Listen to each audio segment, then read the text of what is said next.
ہوئے نغمہ خواں ہو جا، مالک کے حضور جب بندہ عزت سے سر جھکا دیتا ہے اللہ کی رحمتیں بندے پہ نازل ہوتی ہے۔ ایک روایت میں آتا ہے جب بندہ نماز کے لیے کھڑا ہوتا ہے، ابھی اس نے سجدے میں جانا ہوتا ہے، ابھی وہ قیام ہی کرتا ہے، اللہ فرماتا ہے میرے بندے کے گناہ جو ہیں اس کے بدن سے نکال کے ایک سمت کر دو، تاکہ میرا بندہ اس حالت کے اندر میرے حضور حاضر ہو کہ وہ گناہوں سے پاک اور صاف ہو۔ حضرت نبی رحمت صلی اللہ علیہ وآلہ وسلم فرماتے ہیں کہ پھر اس کے سارے گناہ اس کے بدن سے اتار کے ایک سمت رکھ دیے جاتے ہیں، اور بندہ مصلی پہ سبحان ربی العالی کے نغمے الاپتا ہے، رکوع کرتا ہے، سجدے کرتا ہے۔ جب سلام پھیر کے نماز ختم کر کے دعا کر کے جانے لگتا ہے تو فرشتے عرض کرتے ہیں مالک یہ جو گناہ اتار کے ایک سائڈ پہ رکھے تھے یہ دوبارہ اس کو دے دیں؟ اللہ فرماتا ہے جس کی جھولی سے گناہ نکال لیے تھے دوبارہ اس کی جھولی میں نہیں ڈالیں۔ اللہ اکبر۔ اور ایک روایت کے لفظ ہیں کہ جب بندہ نماز کے لیے کھڑا ہوتا ہے اس کے کندھوں کے اوپر سارے گناہ آ جاتے ہیں اور اس کے سر پہ اوپر گناہ آ جاتے ہیں، جب رکوع میں جاتا ہے تو کندھوں والے گناہ گر جاتے ہیں، اور جب بندہ سجدے میں سر رکھتا ہے تو اللہ تعالیٰ اس کے سارے گناہوں کو ختم کر دیتا ہے اور وہ بالکل پاک ہو جاتا ہے۔ حضرت سلیمان فارسی ایک دن ایک درخت کے نیچے کھڑے تھے، آپ نے درخت کی شاخ کو پکڑ کے جنبش دی، حرکت دی، موسم خزاں تھا، درخت کی شاخ کے سارے زرد پتے گر گئے۔ ایک صحابی پاس کھڑے تھے، انہیں پوچھنے لگے عثمان تو نے مجھے پوچھا نہیں کہ میں نے درخت کی شاخ کو یوں ہلایا کیوں ہے؟ انہوں نے کہا اچھا پھر آپ بتا دیں کہ آپ نے درخت کی شاخ کو یوں کیوں ہلایا ہے؟ کہا سنو پھر ایک دن میں اور چند صحابہ حضور کے ساتھ جا رہے تھے، رستے میں ایک درخت آیا، اس کے نیچے حضور کھڑے ہوئے، حضور نے اس طرح درخت کی شاخ کو پکڑ کے ہلایا، یوں پتے جھڑ گئے، ہم اس منظر کو دیکھتے رہے۔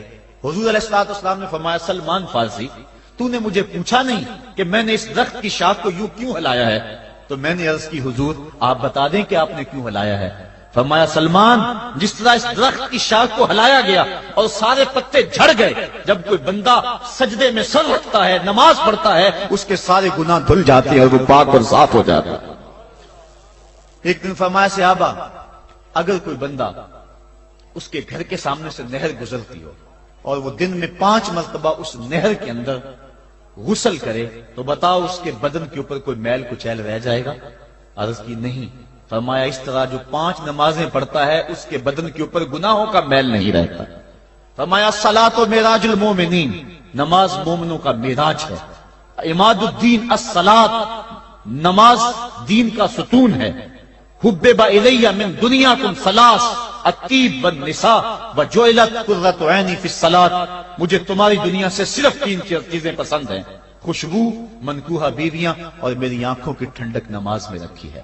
اور حضور نے یہ بھی ارشاد فرمایا من ترک الصلاۃ متعمدا فقد کفر، جس نے جان بوجھ کے نماز چھوڑی گویا اس نے کفر ہی تو کیا، یعنی کافروں والا کام کیا۔ حضرت امام فخر الدین رازی نے تفسیر کبیر میں لکھا حافظوا علی الصلوات والصلاۃ الوسطی، اس آیت کریمہ کے تحت ایک عورت مدینے کی گلیوں میں چیخ رہی ہے اور کہنے لگی مجھے حضور کے در کا پتہ بتاؤ۔ حضور کی چوکھٹ کا پتہ بتلایا گیا، وہ حاضر ہوئی۔ آقا کریم صلی اللہ علیہ وسلم کی خدمت میں عرض کی حضور میرا خامد سفر پہ گیا ہوا تھا اور میں نے اس کی عدم موجودگی کے اندر زنا کر لیا، حمل ٹھہر گیا اور جو بچہ پیدا ہوا میں نے مارے شرم کے اس بچے کو سرکے کے مرتبان میں ڈال دیا اور پھر اسی سرکے سے میں لوگوں کو فروخت کرتی رہی ہوں۔ اب جبکہ میرا ضمیر جاگا ہے میں آپ کی خدمت میں حاضر ہوئی، مجھے بتایا جائے کہ میرے گناہ کا بھی کوئی کفارہ ہے۔ حضور نے ارشاد فرمایا جو تو نے زنا کیا ہے اس کی سزا رجم ہے کیونکہ تو شادی شدہ ہے، اور جو تو نے بچے کو قتل کیا ہے قتل کی سزا قتل ہے، اور جو تو نے سرکہ بیچا ہے فقد ارتکبت کبیرہ، تو نے کبیرہ گناہ کیا ہے، اس کی سزا تو قیامت کے دن پائے گی۔ اس کے بعد حضور فرمایا ان تینوں گناہوں کی یہ سزا ہے، لیکن جس طرح تو گھبرائی ہوئی آئی تھی میں تو یہ سمجھا تھا شاید تیری نماز اثر قضا ہو گئی ہے۔ اب آپ اندازہ کریں کہ نماز کی اہمیت کیا ہے اور ہم اس باب میں کتنی سستی کرتے ہیں۔ کسی سے پوچھا جائے نا آؤ نماز پڑھنے چلے، وہ کہتے ہیں بس یار میرے کپڑے پلید ہیں، کپڑے میرے پاک نہیں ہیں۔ تیرے کپڑے کیسے پاک رہ سکتے ہیں؟ تو اللہ کے حضور جھکنا نہیں جانتا، تیرے کپڑے بھی پلید ہے، تیرا دل بھی پلید ہے، تو اس کے حضور جھک کے تو دیکھ، تن بھی ستھرا کر دے گا، تیری روح کو بھی پاکی دے دے گا، تیرے قلب کو بھی طہارت بخش دے گا۔ تو اس کے حضور جھک، اس کے حضور سجدوں سے اللہ کے حضور خراج پیش کر اپنی محبتوں کا۔ جب بندہ سجدے میں سر رکھتا ہے اللہ فرشتوں میں فخر کرتا ہے، میرے بندے کو دیکھو نا، بالآخر میرے حضور ہی جھکا ہے نا، کتنے گناہ کیے اس نے، کتنے جرم کیے اس نے، لیکن بالآخر میرے حضور آیا اور اپنے گناہوں کی معافی مانگتا ہے۔ فرشتوں گواہ ہو جاؤ، میں نے اپنے اس بندے کی مغفرت فرما دی۔ تو اللہ کے حضور نماز پڑھنے والا، بلکہ ایک روایت مسند امام احمد بن حنبل میں موجود ہے، حضور فرمایا جب بندہ نماز کے ارادے کے لیے اٹھتا ہے اور وضو کرنے کے لیے، جب پانی کا پہلا قطرہ چلو پہ لیتا ہے، جو ہی اس کے بدن سے وضو کا پانی چھوتا ہے اللہ اس کے گناہوں کو معاف فرما دیتا ہے۔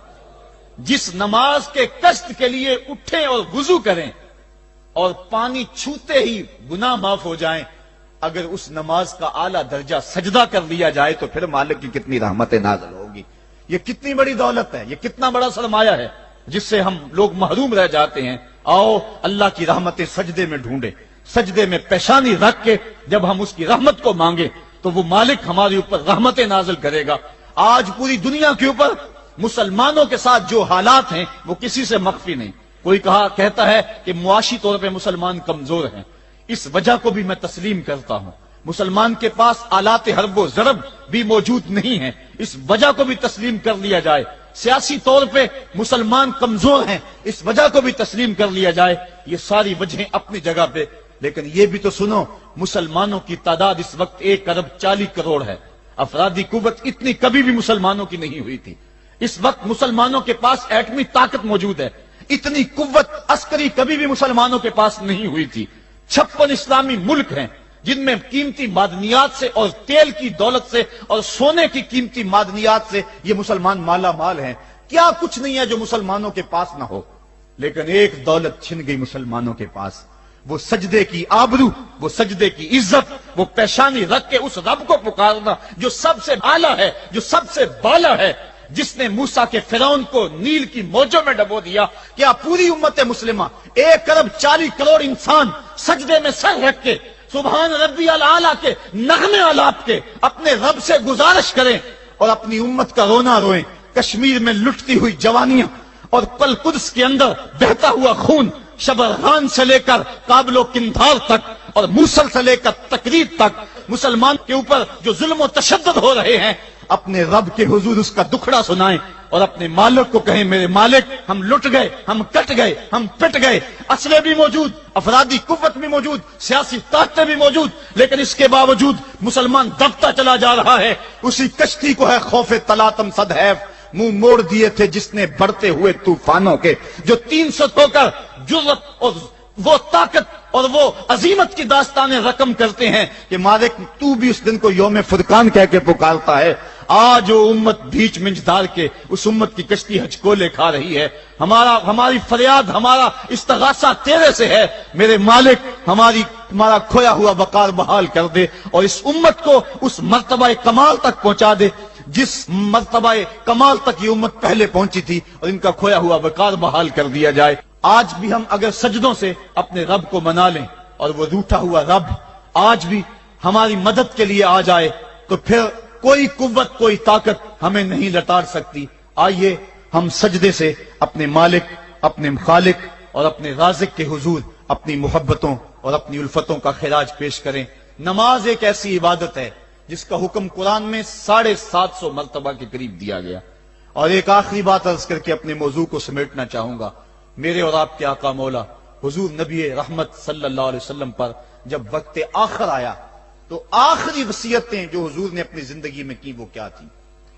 2 وصیتیں تھی حضور کی آخری کی، جب حضور ایام مرض میں تھے، اور آخری وصیتیں اس کے بعد حضور نے کوئی کلام نہیں کیا، وہ یہی تھا الصلاۃ الصلاۃ الصلاۃ الصلاۃ۔ لوگوں میں تمہیں نماز کی تاکید کرتا ہوں، میں نماز کی تاکید کرتا ہوں۔ اور دوسرا فرمایا جو تمہاری ملک میں تمہارے غلام اور تمہاری لونڈیاں ہیں ان کے ساتھ حسن سلوک کی تاکید کرتا ہوں۔ یہ آخری 2 باتیں تھی جو حضور نے ارشاد کی۔ حقوق اللہ کے حوالے سے نماز اور حقوق العباد کے حوالے سے حضور نے کمزوروں کے حق ان تک پہنچانے کی تاکید امت کو دی، اور اس کے بعد پھر حضور انتقال کر گئے۔ آئیے ہم سجدوں سے اپنے رب کو راضی رکھیں۔ اللہ مجھے آپ کو توفیق عمل عطا فرمائے۔